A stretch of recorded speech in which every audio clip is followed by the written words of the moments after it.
Bonjour les amis, bienvenue sur PowerTrade Crypto, la chaîne de toutes les blockchains. Et je vais donc laisser mon ami Manuel Valente vous parler de Solana. Je t'écoute, on Bonjour t'écoute. Gilles, bonjour à tous. C'est toujours intéressant de commencer à regarder le marché de la crypto en s'interrogeant un petit peu qu'est-ce qu'il y a derrière tel ou tel actif. On a eu une demande de la part des abonnés sur le fait de faire une analyse sur Solana. Alors bien évidemment, on va faire des analyses sur à peu près toutes les blockchains et toutes les cryptos les plus intéressantes du marché, mais effectivement, pourquoi pas commencer par Solana. Alors, qu'est-ce que c'est que Solana? Solana, c'est un des leaders du marché de la crypto à l'heure actuelle. Il est dans le top 10 des cryptos les plus valorisés aujourd'hui sur le marché et c'est une crypto qui est déjà présente depuis un moment relativement long puisque elle a été créée elle a été créée en 2020. C'est quoi fondamentalement l'intérêt, le narratif autour de Solana? Eh bien, c'est une blockchain qui permet de faire fonctionner des smart contracts. Alors oui Manuel, mais c'est quoi un smart contract pour nos auditeurs? On a des gens qui sont novices sur cette chaîne. Bien sûr.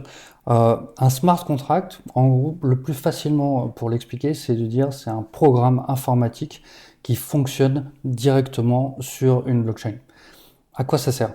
Alors, on va prendre l'exemple le plus simple. L'exemple le plus simple, c'est de dire si j'ai une transaction à effectuer sur une blockchain simple, je vais pouvoir faire une transaction en Bitcoin. Je t'envoie un demi-Bitcoin, tu m'envoies un dixième de Bitcoin, on se fait une transaction simple. Et Bitcoin ne permet de faire que ce genre de transaction simple. Avec l'arrivée d'Ethereum, on a cette nouvelle fonctionnalité qui est le fait d'avoir la possibilité de créer des transactions programmables. Qu'est-ce que ça veut dire? Eh bien, ça veut dire que je peux te dire, je vais t'envoyer 10 Ethers, mais tu ne les recevras que à condition que le cours du dollar ait pris 5% sur un mois. Et j'ai créé un produit dérivé sur l'évolution du cours du dollar. Je peux dire, je vais t'envoyer 20 Ethers, mais tu ne les recevras que si l'équipe de foot de la France a réussi à gagner son match de la semaine prochaine. Donc tu vois, la première application du domaine des smart contracts, ça va être des transactions conditionnelles. Tu exécutes cette transaction à condition que. Là, on a une condition, on peut en avoir plusieurs, on peut avoir des choses beaucoup plus complexes. Et quand on pousse ce cheminement, on en arrive à créer véritablement des services complexes qui s'appuient uniquement sur ces programmes informatiques stockés sur des blockchains. Ces services, habituellement, on les appelle collectivement le monde de la finance décentralisée ou également de la DeFi. DeFi, oui. Je pense que beaucoup d'abonnés ont déjà potentiellement entendu ce terme. La DeFi, c'est ça, c'est le fait d'avoir des services informatiques qui sont opérés directement par des programmes stockés sur une blockchain qu'on appelle des smart contracts. Alors Solana est clairement à l'intérieur et au cœur de cet écosystème. C'est véritablement une blockchain à smart contract qui nous permet du coup de construire ce qu'on appelle également des applications décentralisées, des DApp, qui sont donc des services qui s'appuient sur cette blockchain. On peut faire le parallèle en disant que ces blockchains qui permettent de faire des smart contracts, c'est un peu comme des systèmes d'exploitation, un peu comme Windows, un peu comme macOS, c'est-à-dire qu'elles nous fournissent une infrastructure sur laquelle on peut ensuite créer, déployer des programmes informatiques qui nous amènent à fournir des services.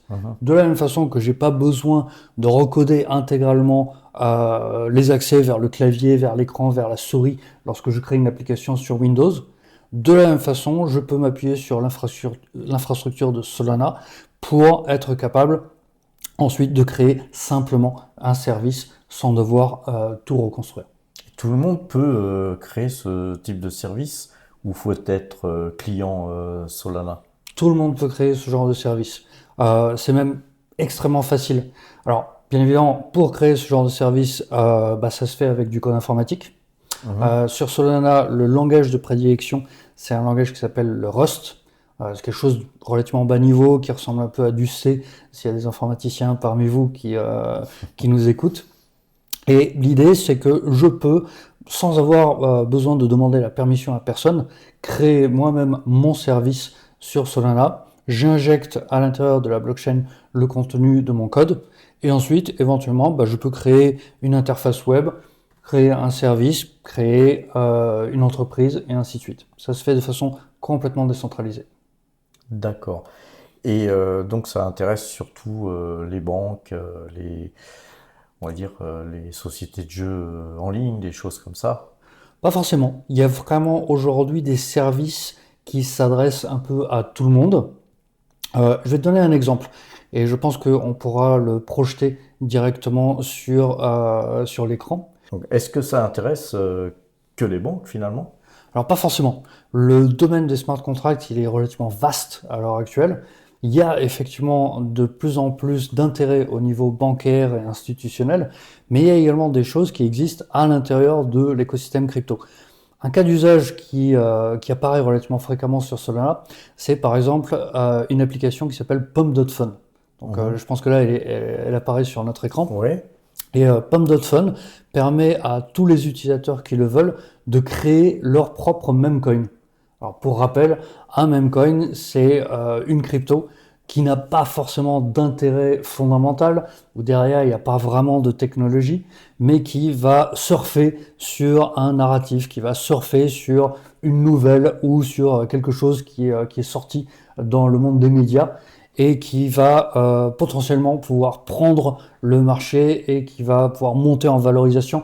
Alors la plupart du temps, les memecoins, ça a une durée de vie courte, voire très courte, à l'échelle de quelques jours, voire quelques heures. Et donc, tu vois, Pump.Fun, c'est une plateforme qui va fonctionner uniquement par le biais de smart contracts sur Solana, uniquement des programmes sur la blockchain Solana. Tout ce qu'on a ici, c'est une mince couche web qui permet d'interagir avec les smart contracts qui sont derrière. Et n'importe quel utilisateur, n'importe quelle personne peut arriver sur Pump.Fun, peut créer son propre memecoin, le développer éventuellement si ça prend, s'il y a de la valorisation, et ensuite ce coin il vit sa vie ou il disparaît aussi rapidement qu'il a été créé. Typiquement, un des exemples de ce qui est possible de faire avec Solana. Ouais, c'est du jeu, quoi. C'est du jeu, c'est de la pure spéculation, mais voilà, tu vois, c'est un exemple de ce qu'il est possible de faire à travers les smart contracts avec Solana. D'accord, intéressant. Et juste une question comme ça, donc n'importe qui peut créer un coin en fait, et il se peut que quelqu'un ait une très bonne idée et peut-être de développer un coin qui deviendra un coin très valorisé et sur le long terme. Alors attention, dans la plupart des cas, sur Pump.Fun, ça va être des coins qui n'ont qu'une durée de vie de quelques jours, voire quelques heures. D'accord. Comme tu le disais, c'est fondamentalement du jeu, c'est fondamentalement de la spéculation. Mais ça fonctionne. Le smart contract qui permet de gérer ça, il fonctionne très très bien, sans anicroche et par le biais de ce qui a été créé au travers Solana. D'accord, entendu. Alors c'est quoi l'histoire du Solana et quelles a été les variations durant toute sa vie en termes de cours et autres? Donc Solana, c'est un projet qui a été démarré officiellement en 2020. Alors tu vois, en regardant le graphe de l'évolution du cours, on voit que très clairement, il y a eu 3 grandes phases. La première phase, c'est, après un petit démarrage, tu vois qu'il y a aux alentours de 2021 un énorme intérêt pour Solana qui a commencé à exploser. Et cet intérêt, il n'est pas forcément complètement organique, il a été poussé. Il a été poussé par une plateforme qu'on connaît bien, c'est la plateforme FTX. Alors, FTX, malheureusement, on sait que ça s'est très très mal fini. Mais clairement, derrière Solana, il y a eu une très très forte poussée de la part de Sam Bankman-Fried, le fondateur de FTX, qui disait que Solana est la blockchain sur laquelle il croit le plus à l'époque. La plateforme FTX, elle a beaucoup poussé à l'utilisation de Solana, elle a beaucoup développé des projets autour de Solana. Mieux que ça encore, Solana, le projet a fait plusieurs levées de fonds. Et Alameda Research, qui était la boîte sœur de FTX, a été l'un des gros investisseurs sur Solana et a participé à notamment la plus grosse levée de fonds que Solana avait effectuée. Donc, tu vois que cette énorme montée du cours en 2021, elle est clairement due à l'intérêt fondamental que FTX avait porté et qui avait poussé Solana sur le devant de la scène à ce moment-là. Donc évidemment, et tu le constates sur le graphique, oui, ça a bien monté. À partir du moment où Solana commence à avoir des sérieux ennuis et à partir du moment en novembre 2021 où Solana s'effondre, évidemment l'intérêt pour Solana, où FTX s'effondre en 2021, à partir de là, l'intérêt pour Solana, il a largement baissé. Et tu vois que ça restait, il y a une longue période où c'est resté à peu près sans trop éveiller d'intérêt à l'intérieur du marché. Et puis, aux alentours de 2024-2025, ça commence à remonter, ça commence à exploser en termes de demande. Alors, évidemment, on va devoir le comparer avec l'usage et avec le cours de Bitcoin, parce que isolé comme ça, on se dit oui, c'est formidable, ça monte, mais il faut évidemment le comparer à Bitcoin et éventuellement à son concurrent direct qui est Ethereum. Ethereum, ouais. Pourquoi cette demande elle a à nouveau évolué, pourquoi cette demande elle est à nouveau montée? Parce que globalement, Solana répond à de la demande. On a vu tout à l'heure une plateforme comme Pump.fun. Aujourd'hui, Solana, c'est véritablement une blockchain où il y a énormément d'usages pour des petites choses pas chères. D'accord? C'est-à-dire créer un meme coin sur Solana, ça va me coûter quelques centimes. Faire une transaction sur un échange décentralisé qui me permet d'échanger un jeton contre un autre, ça va me coûter très très peu cher sur Solana. Et donc elle se taille, tu vois, une place sur le marché à l'heure actuelle en étant la blockchain à smart contract qui ne coûte vraiment pas cher à utiliser. Discord, quoi. Il y a une sorte de Discord qui nous permet de faire à peu près la même chose que son plus grand concurrent qui est Ethereum, mais en le faisant pour pas cher, pour quelques centimes, voire inférieur à quelques centimes, alors que Ethereum, ça peut nous coûter plus cher pour faire le même genre d'opération. Pour qu'il y ait un écart de prix comme ça entre l'Ethereum et le Solana, c'est dû à peut-être un problème de sécurité ou c'est le même service exactement? Alors là, on va pas rentrer forcément dans la technologie. Ce qui permet à Solana d'être beaucoup moins cher qu'Ethereum, c'est clairement la technologie sur laquelle elle est basée. Et alors, c'est des choses qui sont évidemment extrêmement intéressantes à regarder en détail, mais ça ne concerne pas forcément ce que nos abonnés veulent entendre. Je dirais que Solana a appris de l'expérience d'Ethereum, puisque Ethereum il sort en 2015, et après la sortie d'Ethereum, il y a tout un tas d'autres blockchains qui sont arrivés sur le marché et qui ont dit nous on veut faire la même chose qu'Ethereum, mais on veut le faire mieux. Alors ça c'est absolument formidable. On veut qu'il y ait ça. On veut qu'il y ait un espace de concurrence entre ces différentes technologies pour qu'il y en ait une qui un jour potentiellement s'impose face à toutes les autres, ou même qu'il y en ait plusieurs blockchains qui continuent à vivre en parallèle et qui offrent des services équivalents, mais qui se concentrent sur tel ou tel besoin, telle ou telle force de telle ou telle blockchain. La force de Solana, et encore aujourd'hui, c'est d'être vraiment cette blockchain qui permet d'être très rapide. Donc elle est plus rapide qu'Ethereum. Lorsque je fais une transaction sur Ethereum, ça va me prendre à peu près une quinzaine de secondes avant qu'elle soit acceptée, avant qu'elle soit écrite sur la blockchain. Alors on peut se dire 15 secondes, c'est pas énorme. 15 secondes, c'est tout à fait acceptable si je suis par exemple en train de faire un achat d'un café ou d'un produit. 15 secondes, ça commence à faire très très long si je suis en train de faire du trading. Effectivement. Tu es d'accord avec moi? Donc Solana, elle va nous permettre d'être aux alentours de la seconde, voire en dessous de la seconde pour que ma transaction soit acceptée sur le réseau. Tu as d'autres réseaux blockchain qui eux-mêmes utilisent les smart contracts, qui cherchent à toujours dépasser cette barrière et qui cherchent à atteindre des choses comme un dixième de seconde, voire inférieur. Et donc en fait, quand même entre 15 secondes et moins d'une seconde, il y a effectivement une grosse barrière pour l'ETH en fait. Absolument. Alors ETH, lui, il va te dire que il résout ce problème autrement. Comment il le résout? Sur Ethereum, tu vas avoir ce qu'on appelle des L2. Alors, qu'est-ce que c'est qu'une L2? C'est une sorte de sous-blockchain. C'est une sous-blockchain qui est séparée de la blockchain principale et sur laquelle, là, du coup, sur cette blockchain, je vais avoir des règles potentiellement différentes. Et sur ces sous-blockchains, je vais potentiellement pouvoir avoir des réseaux sur lesquels je vais avoir des transactions qui peuvent être en dessous de la seconde. Le problème de ça, c'est que du coup, tu as de la fragmentation. C'est-à-dire, au lieu d'avoir un réseau principal sur lequel je fais tout, eh bien, je vais avoir un sous-réseau sur lequel je vais pouvoir faire des transactions plus rapides, un autre sur lequel je vais avoir des transactions moins chères, etc. etc. Donc, tu as de la fragmentation sur Ethereum, chose que tu n'as pas sur Solana, sur laquelle tu as un réseau intégral sur lequel tout se passe. Donc, toute la liquidité, elle est concentrée au même endroit, tous les smart contracts sont accessibles immédiatement. C'est ça, aujourd'hui, l'avantage de Solana par rapport à Ethereum. Mais avec cet avantage, comment expliques-tu que l'Ethereum est plus valorisé? Parce que, et ça c'est vraiment le point essentiel, Solana n'a pas encore fait ses preuves en tant qu'infrastructure pour créer des choses vraiment sérieuses. Si on regarde l'écosystème du monde de la finance décentralisée sur Ethereum, on trouve des projets extrêmement sérieux.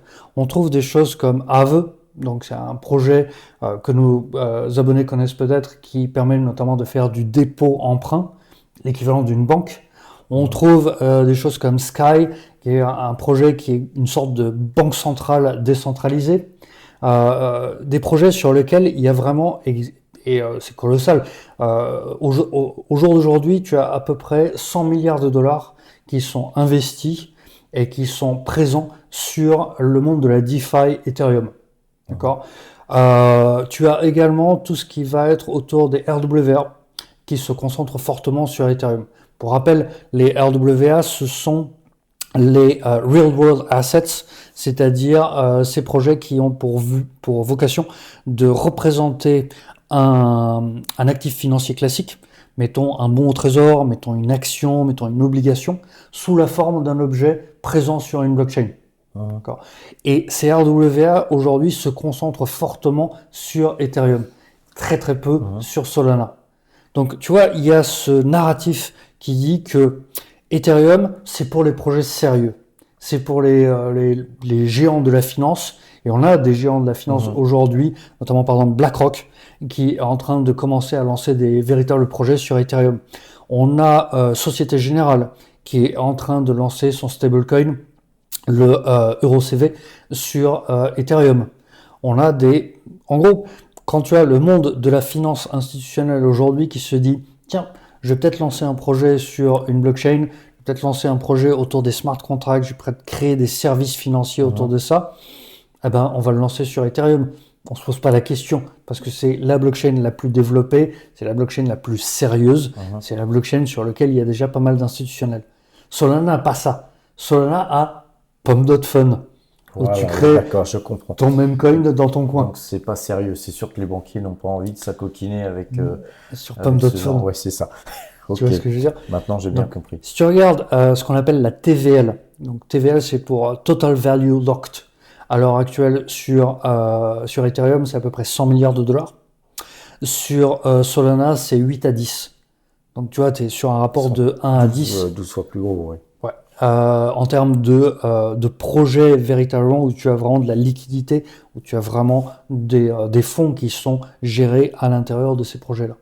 Tu as encore des choses à nous dire sur le Solana?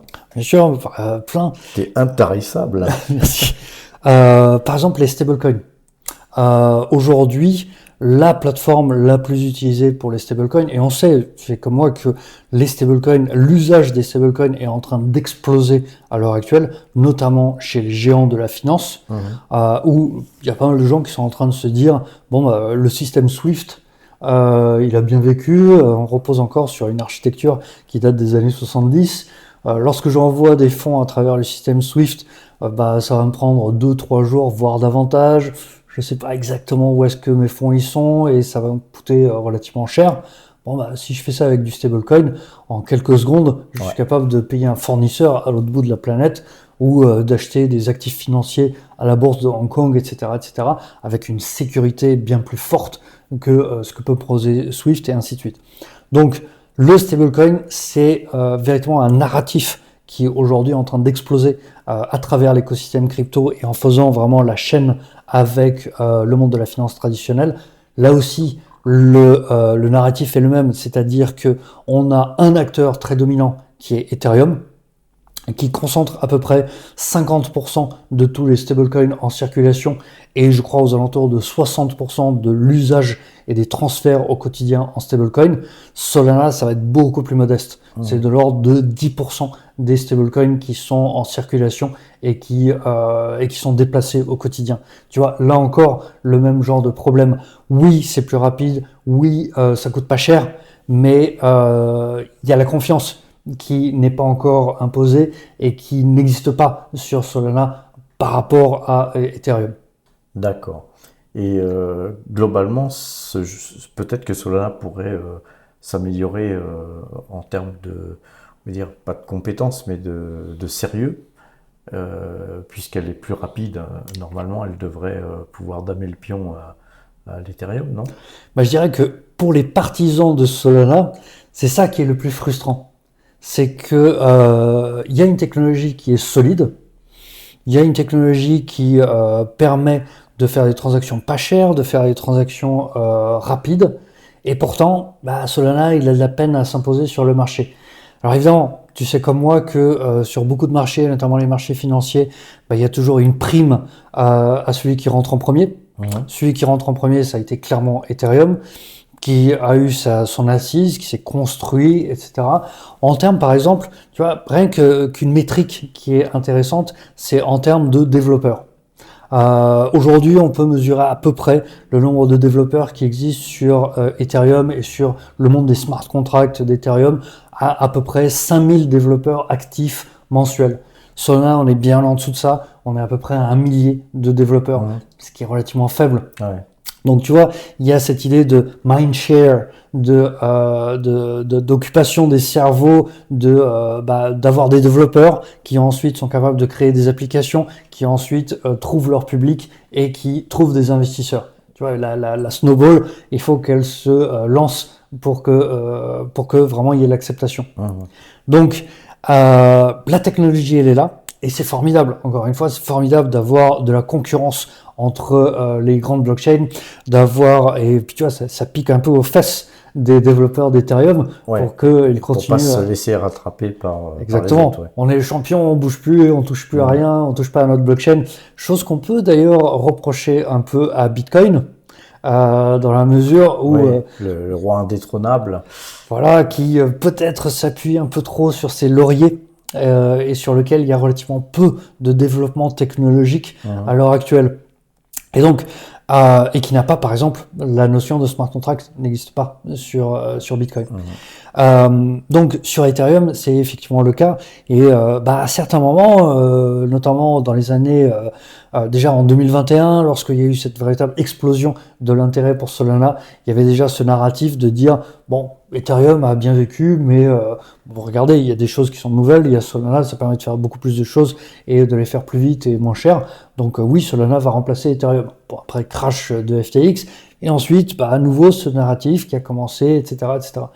Donc, si on veut résumer les choses, on peut dire qu'aujourd'hui, Ethereum, c'est la blockchain institutionnelle sur laquelle les grands de la finance vont se dire « ouais, c'est là-dessus qu'on va lancer nos projets ».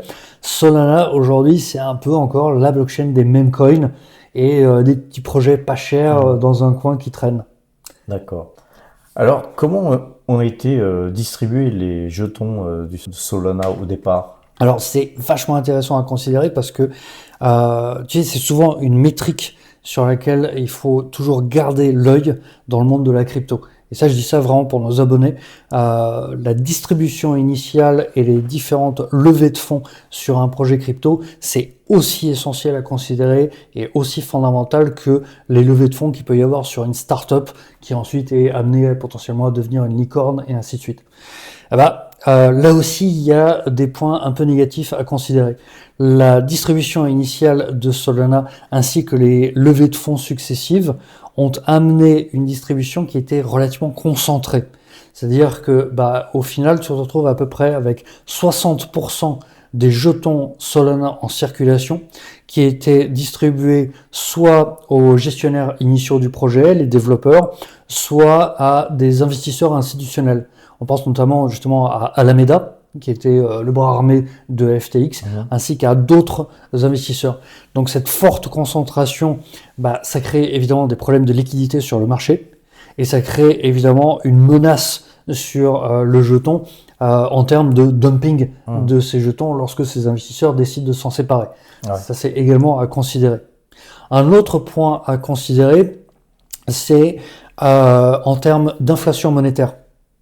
Donc tu sais que sur la plupart des jetons sur les blockchains, il y a le concept d'inflation monétaire. Bitcoin, par exemple, à l'heure actuelle, c'est 3,125 Bitcoins qui sont ajoutés à la blockchain toutes les 10 minutes. Donc on obtient une inflation qui traîne aux alentours de 0,8% annuel. Très faible, oui. Sur Ethereum, on est largement en dessous de ça. Sur Ethereum, on est aux alentours de 0,0 quelque chose %. Donc très très peu d'inflation monétaire. Sur Solana, on est quand même vachement plus haut. Sur Solana, on traîne quand même aux alentours de 5,5-6% annuel. Donc ça, c'est quelque chose qu'il faut savoir. Donc ça veut dire que nos abonnés, les gens qui achètent du Solana, vous avez quand même une dilution à hauteur de 5,5% qui est effectuée chaque année. Chaque année, oui, 5%, ça fait quand même beaucoup pour une crypto. Ouais. Cette création monétaire, elle est amenée, donc chaque blockchain elle a ses propres règles et ainsi de suite, elle est amenée à diminuer au fur et à mesure du temps. À terme, on va arriver à 1,5% d'inflation monétaire annuelle sur Solana. Ça reste quand même élevé. Par rapport aux autres, oui. Par rapport à Bitcoin ou par rapport à Ethereum, pas forcément par rapport à d'autres blockchains, mais là aussi, c'est un facteur qu'il faut considérer lorsque on s'intéresse à un projet et qu'on le regarde évidemment sur le long terme sous un aspect fondamental. Est-ce qu'il ne faut pas comparer cette inflation à l'inflation qu'on a, nous, monétaire, par rapport aux monnaies fiat? Bien sûr. Alors évidemment, si on compare à des choses comme l'euro ou le dollar, ça peut être appréciable. Mais, et ça je le dis souvent, ce qui est toujours utile, c'est de comparer une crypto aux deux leaders du marché que sont Bitcoin et Ether. C'est formidable. Si on est capable de faire un rendement intéressant sur Solana, pourquoi pas. Mais est-ce qu'on n'aurait pas pu faire le même rendement, voire même davantage, juste en ayant du Bitcoin ? Et dans ce cas-là, la question doit être posée. Ouais, d'accord. Donc tu vois Patrick, si on fait le résumé de ce qu'on s'est dit, qu'est-ce qu'on a ? On a Solana qui est aujourd'hui un acteur majeur du monde des cryptos, une crypto qui est dans le top 10 de la valorisation, qui a ses forces. Les forces, c'est d'être une blockchain qui permet de faire des smart contracts qui fonctionnent très très bien, qui permet de faire des transactions qui sont pas chères, rapides, et qui du coup attire Solana vers des projets qui nécessitent très très peu d'investissement. On parlait tout à l'heure de choses comme Pop Fun, de plateformes qui permettent d'échanger de la crypto pour vraiment pas cher, de le faire rapidement, des projets qui peuvent être intéressants sur le long terme, une technologie qui aujourd'hui commence à être solide, mais en parallèle de la fragilité en termes de reconnaissance. Solana n'est pas encore considéré comme quelque chose de suffisamment important et de suffisamment sérieux pour attirer les grands noms de la finance. Et on peut redonner un dernier chiffre, c'est que si on regarde au niveau de la bourse, aujourd'hui, qu'est-ce qu'on trouve ?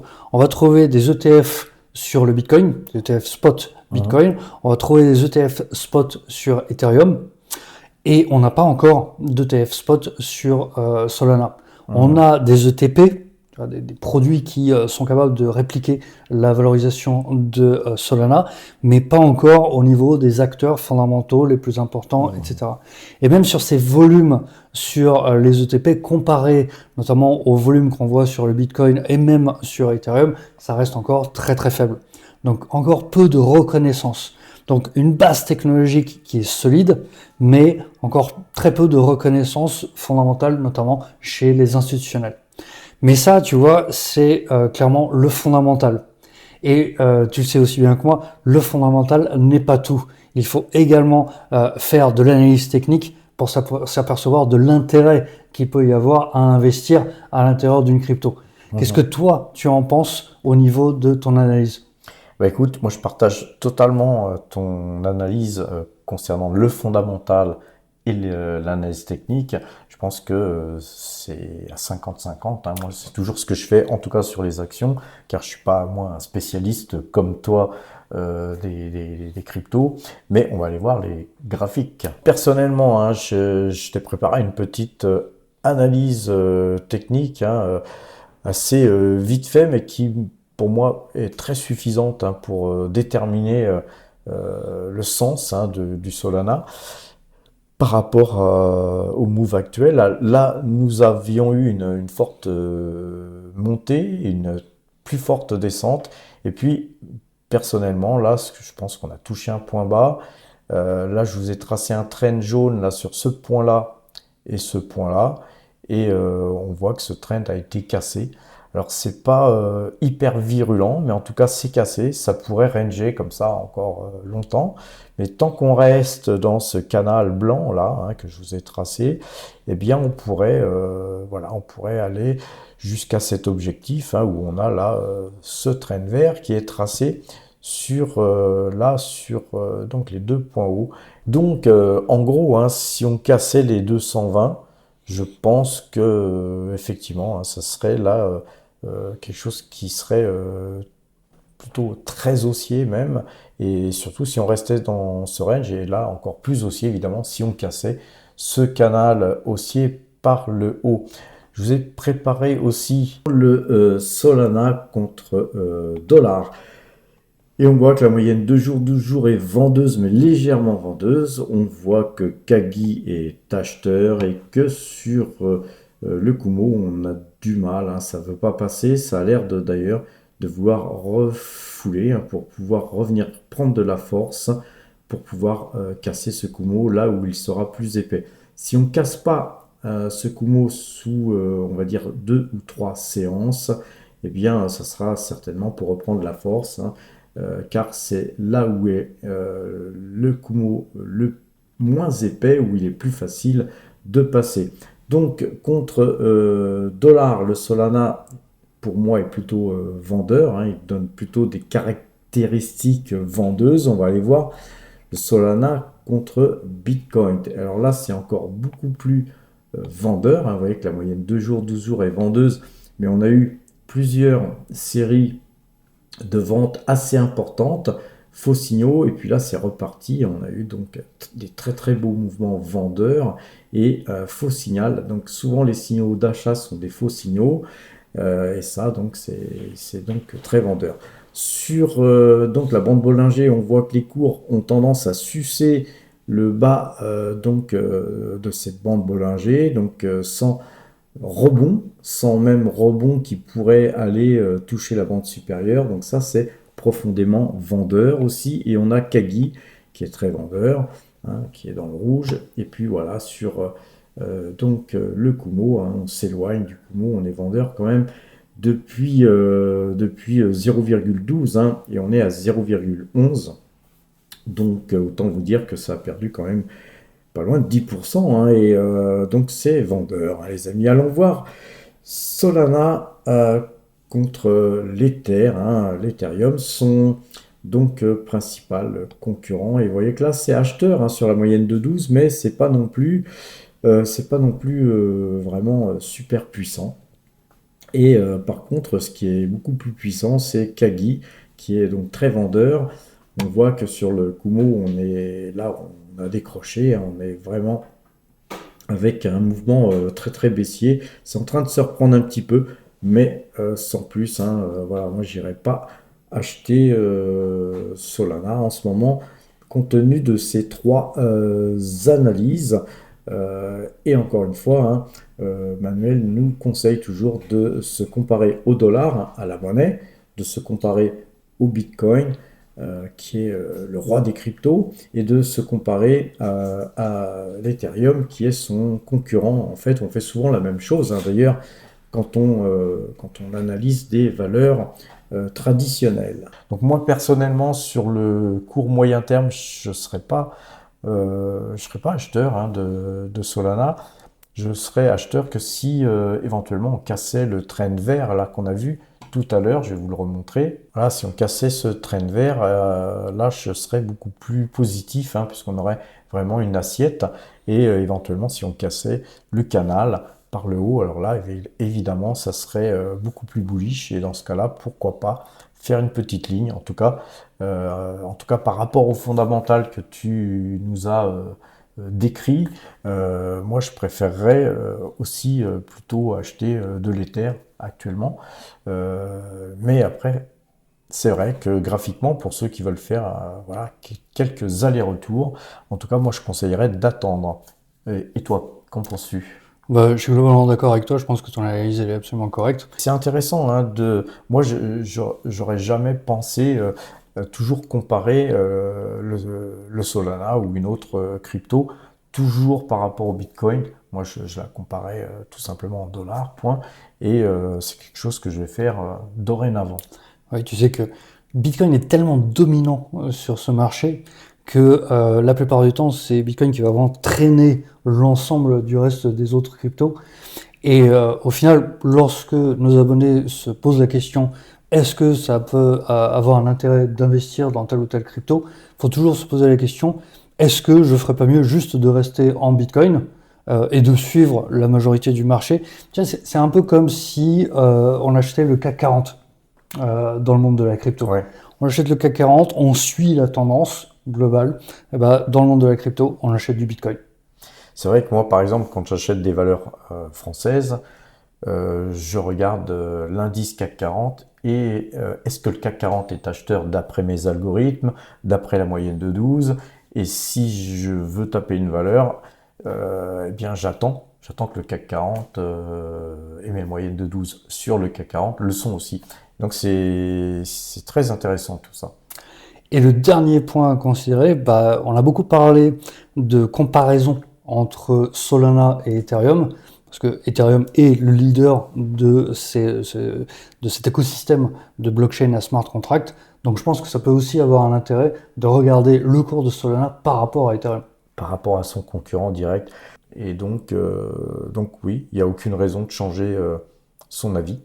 Je pense que voilà, c'est trop tôt pour acheter du Solana et c'est peut-être pas une bonne idée non plus d'en acheter si on croit plus à l'Ethereum. Absolument.